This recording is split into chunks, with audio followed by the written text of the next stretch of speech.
Just like the title says, guys, rainy days. We've been having a few lately, quite a bit actually. And before I get started on this video, I am gonna mention my scent of the day. It is from Byredo, one of my personal all-time favorites, Sunday Cologne. This is the Eau de Cologne. There is, of course, the Eau de Parfum. The Eau de Cologne came in the huge, unnecessarily huge 250 ml bottle sizes. So what do I mean by the title of this video? Rainy days. This is a perfume video to my candle folks. I will mention though over here that I have a Goose Creek candle under the candle lamp, and that is Strawberry Angel Food Cake, I want to say. And I know it's going to irk some people that I even dare mention a candle in a perfume video. Just like vice versa, if I mention a perfume in a candle video, people flip out and they just are done with me and all of that good stuff. But you can't make everyone happy, and I'm never gonna try to make everyone happy. And I think you all know that from your time with me on Instagram and on here. Strawberry Angel Food Cake. That warmer right there, that candle lamp, is something that is new to me. I have not been a huge fan of candle lamps over the years, and this one's kind of growing on me actually, and I really like it. I've been looking for a way to kind of cut down on the amount of candle burning I do. Like I mentioned in my last video, when I move from this house into my new house, I'm not gonna wanna do as much burning. And hopefully, because I have two of these, hopefully this really works out. It's doing well so far. I'd just like to see how it performs once those larger jars get low on the level, the amount of wax. How's the throw then? Because this is a relatively full candle. I like their strawberry jam candle. I love that candle. I have plenty of wax melts in that fragrance. This right here, I can take it or leave it. It's kind of a very plasticky strawberry. It doesn't really have much of a bakery note. If you want a strawberry bakery, just go with the Bath & Body Works Strawberry Pound Cake. And also, like I mentioned in my last video, you know, the videos right now are gonna be very sparse for me. At least I'm putting something out there.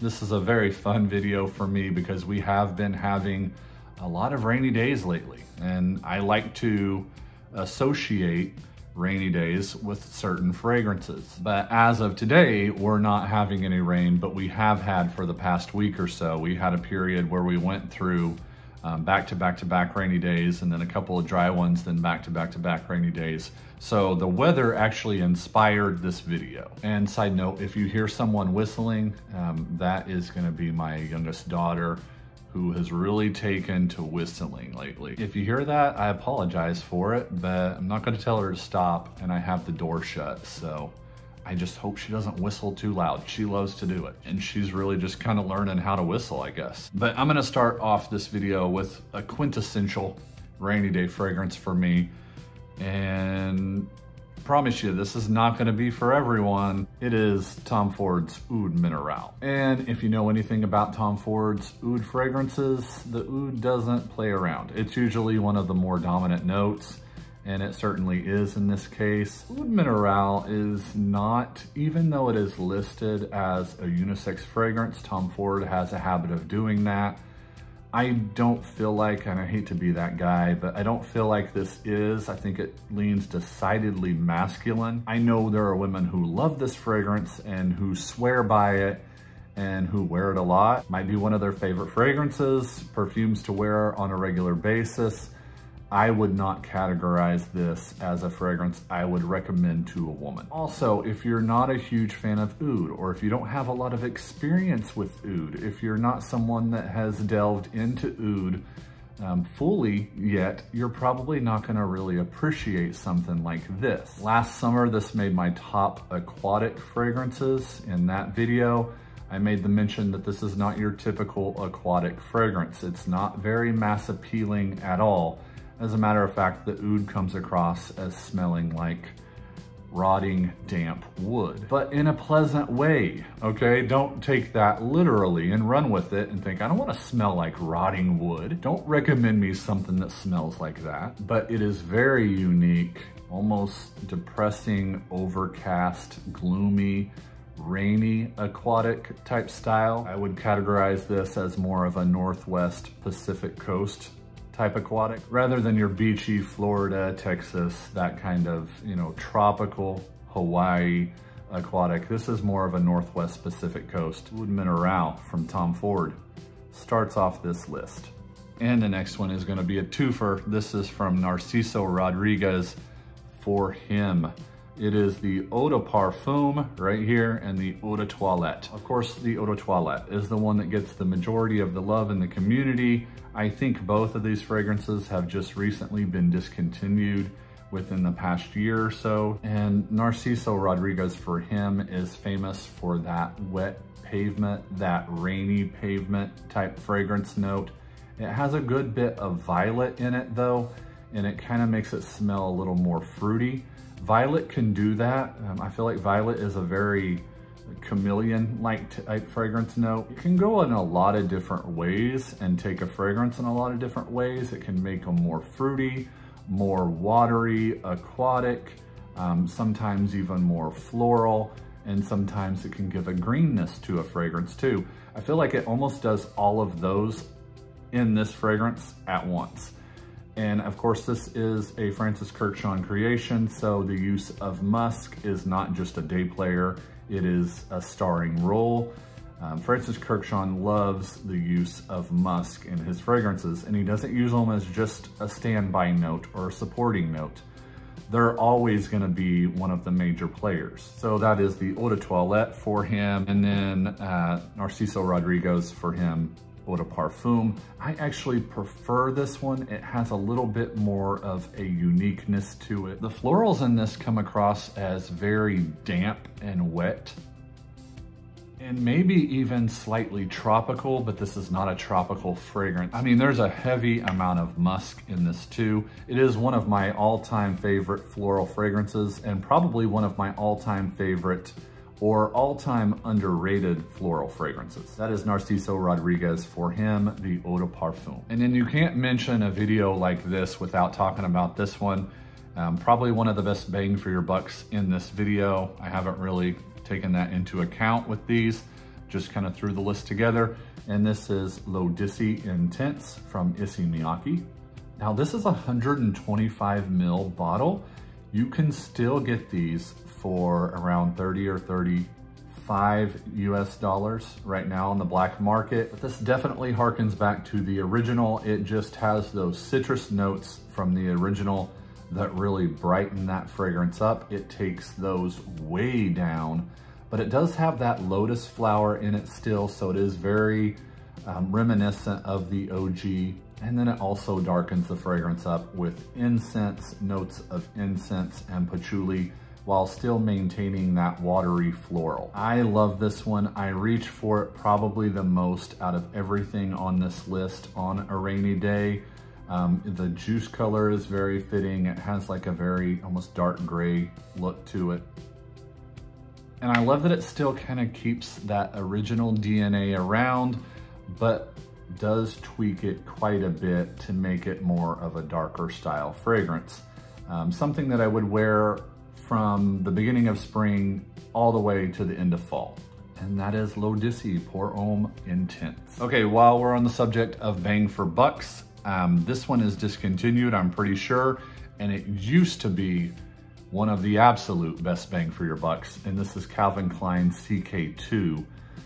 You're never gonna expect someone to include a Calvin Klein fragrance in a top video, but this one I feel like is one of their less critically acclaimed, but more critically acclaimed by me. I feel like this could be done by a fragrance house like Byredo or Guerlain, and it probably would have been a huge hit. Don't get me wrong, this fragrance does have its following. It does have a little bit of a fan club out there. I'm part of that. But just like Narciso Rodriguez for him Eau de Toilette, this also has a wet pavement feel. And I think it's one of those fragrances that you really have to try it on your skin. The use of violet in this fragrance as well, and it also has peony and rose. I feel like that peony and rose combination is much more prominent than people give it credit for. especially according to the votes on Fragrantica, because I think rose is at the very bottom of the voted notes on Fragrantica, and peony is not far behind rose. I definitely pick up the peony probably more than the rose. It's dirt cheap still. This is the 50 mil. I think you can still get this on eBay for around $30 or so. If you're someone that loves unisex fragrances, this is entirely unisex. One of the absolute best from Calvin Klein, that is CK2. And then next, another one from Tom Ford. This one I feel like is more of a rainy fall day than a rainy spring or summer day, but it is Tom Ford Noir Anthracite. And again, this one is discontinued. And I know some fragrance reviewers go out of their way to not include discontinued fragrances in their video. I don't have any affiliate links that I'm gonna link down below. Not at this time anyway, so I'm not looking to make any money off of my videos. That's why more prominent YouTubers try to leave discontinued fragrances out of their videos, because they cannot include that affiliate link down below, which brings them money if you click on it and purchase something. But I don't care about that. I mean, and I can't really avoid discontinued fragrances, because fragrances are getting discontinued, it seems like, at an alarming pace nowadays. You look up and something's been around a year and it's discontinued. It's just the nature of the beast when you get involved in this stuff. And you know, these perfume houses, they don't really like to commit to something long-term unless it's really bringing them a profit. And I can promise you right now, this is not one of those fragrances that was probably bringing Tom Ford a huge profit. It's a difficult one for most people to wrap their heads around. As a matter of fact, I'd say in this video, the list of the fragrances I have in this video, it is gonna be one of the more challenging. It is just very entirely unique, and it does have a little bit of that wet cement again, but this goes in a much darker direction than that, a woodier direction. It uses those woods very well. Usually what Tom Ford is known for is his use of those woodsy notes. And there are a bunch in this. I wanna say ebony is one of the woodsy notes in this fragrance. If it's not, I apologize. This is just off the top of my head, but this is Noir Anthracite, one of my favorite, if not my favorite, rainy fall day fragrances. One I don't wear enough anymore. Mancera Black Gold. I would call this my favorite fragrance from the house of Mancera. And I would actually call this, I know this is gonna be a little bit morbid, the fragrance I would recommend to someone if you were looking for something to wear sparingly, mind you, to a funeral. It is a dark, spicy floral fragrance. And there's a ton of notes in this. There's a good 20 or 30 notes in this fragrance. And don't let them confuse you, because they kind of go everywhere. But at its core, this is a spicy floral, and that's what it is. It has a little bit of everything in it. It even has a little bit of an aquatic feel to it too. I can consider this mass appealing even for a niche fragrance. Some people smell this and are repulsed by it. I'm not one of them. It's my absolute favorite from the house, and it's one of the few fragrances that I sprayed on over the past 3 or 4 years that I have immediately gotten a compliment within 5 minutes of spraying it on. So, you know, to the average nose, this probably won't be something that is off-putting or disgusting. I've heard a lot of people refer to it as such in the Facebook groups. Take that with a grain of salt. Fragrantica reviews are all over the place on this one. It is a spicy floral, a little bit dark, a little bit depressing, you know, a good funeral fragrance. God forbid we have to attend a funeral, but you know, if you do, Mancera Black Gold. Okay, we're going from that to almost the complete opposite of that. If I were to recommend a fragrance during the hot summer months and we all of a sudden just start getting hit hard with rain and it's really muggy outside and it's really, you know, 80, 90 degrees. You want something that fits that weather really good. This was a top fragrance last year, top summer fragrance for me last year. Frederic Malle, Lys Méditerranée. The dewy florals, the green dewy florals in this fragrance are undeniable. It is gorgeous. It is authentic. It is not the inside of a sea. It is not the aquatic feel that you would think maybe from a Mediterranean fragrance. It is the outside florals, surrounding florals and greenery of the ocean. Oh, the jasmine in this one. It almost has like a little bit of a darkness to it, just a little bit. It's not a dark fragrance. The jasmine is so nice and so juicy. It has like a wet feel to it. This Mediterranean, it is not cheap. This is the 100 ml bottle. You get the 50 ml bottle for a pretty decent price online, on eBay, on discounted sites. But don't buy anything here unless you buy it from a discounted website. Don't go in the stores and buy any of this stuff.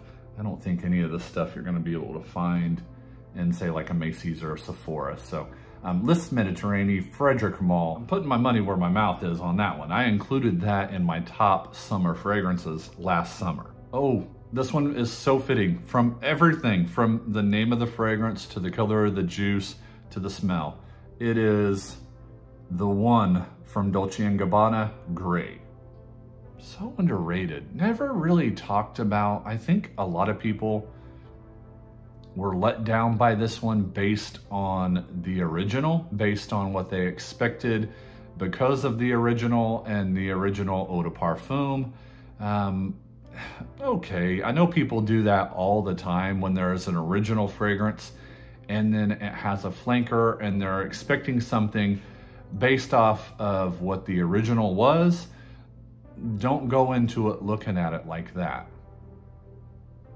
This one's all about the vetiver. I think there's maybe even a little sandalwood or cedar in this fragrance.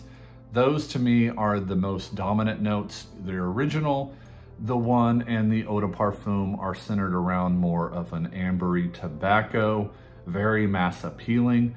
This too has that same DNA, but the ambery tobacco is non-existent. A little bit of a citrusness into this one, and a vetiver, a green vetiver, woodsy vetiver about this fragrance. And it fits, it just fits great. A gray, rainy, dreary day, and the color of that juice. I don't know if it's coming across on camera as gray, but it is in the bottle. That is Dolce & Gabbana, the one Grey. Okay, we are almost done here, and this is a really special one for me. Kenzo Pour Homme. I talked about this one in a video last year. The very first time I ever wore this fragrance, take you back to 2005. Got it in the mail. I wore it on a day where it was overcast. We were expecting tornadoes, hard, heavy hit rain. Wore it for the very first time then, and it has stuck with me ever since as a rainy day fragrance. It's kind of what these smells do to you and what these scent memories do to you a little bit. They really embed these things into your mind. And that's exactly what happened to me, well, almost 17 years ago, I'd say. Yeah, this is discontinued now. And it's from a fragrance house that really doesn't put out a whole lot of men's releases now anymore. I think the women's side of things gets the majority of the new releases. You don't see very many, mostly just flankers that they put out for the men now. We kind of have to get the scraps from Kenzo. It is an underrated house. It is a house that I really adored back when I first started this fragrance community journey, but it isn't a house that I've really stuck through hardcore throughout the years because they just really don't put out a lot of new men's releases. And the last three I'm gonna talk about all at once because they feature the note of cypress. And cypress is a fragrance note that I have grown to love throughout the years. It can come across as very woodsy, very masculine, and very green sometimes. And all of these fragrances that I have right here share a little bit of each of that. The first one is Tom Ford Costa Azzurra Aqua. The use of woods, specifically juniper and cypress in that one. One of the most fresh, woodsy dominant fragrances, which it is surrounded by woodsy notes, but it comes across as smelling extremely wearable and fresh. And then another one from Issey Miyake, this is L'Odyssey Blue. One of the least talked about from the flankers of Issey Miyake's L'Odyssey line. Doesn't really get a lot of love anymore. That one caught the majority of its hype early on. I wanna say I wore that back in the early 2000s. And despite its name being blue, it is a very green, woodsy, masculine fragrance. And the last one, probably the most masculine, cypress, heavy note fragrance I've ever owned. It is from Chanel, and it is Edinburgh, or Edinburgh, however you want to pronounce that, dominated by the note of cypress. I also want to say there is the note of juniper in this one as well. Also, mentioning Costa Azzurra Aqua, that one has the combination of cypress and juniper, and this one does as well. This one comes across as much more woodsy, even though that one is dominated by woods. You can tell the woodsiness in this one. That one comes across as more fresh. This comes across as more masculine. If you're a fan of woodsy, if you're a fan of cypress, if you like Chanel, get this one. It's actually a really good price for a 100 ml bottle. I think I bought it for around $140. Not terrible when you think of Chanel prices. So that is it. That is wrapping up my rainy day fragrance video. I won't have regular content on this channel until probably fall, September, late August, probably around mid-September. So regular content just in time to talk fall candles. And I know once September hits, if you're just now talking fall candles, you're way behind things, because we're gonna see a lot of that action in July, late June and July. And that's probably when the majority of people are gonna start talking about them. I'm gonna probably start talking about them in September and late August and be late to the game. And who cares though? I really have no interest in getting stuff out sooner than someone else or before someone else. I know that's important, but not for me. And that's a huge weight taken off of my shoulders. When it comes to candles and just kind of keeping candles on this channel, I don't need that. The next video I put up on this channel will probably be my monthly wrap-up video, which will feature my scent of the days throughout the month of May. I know that's behind a little bit. Better late than never. I've got so many things going on right now. If you sold your home before, you know all the stuff that goes with that. I apologize for the inconsistency, but I am gonna have that video here probably in the next week or so. I appreciate you guys watching. I'll talk to you soon.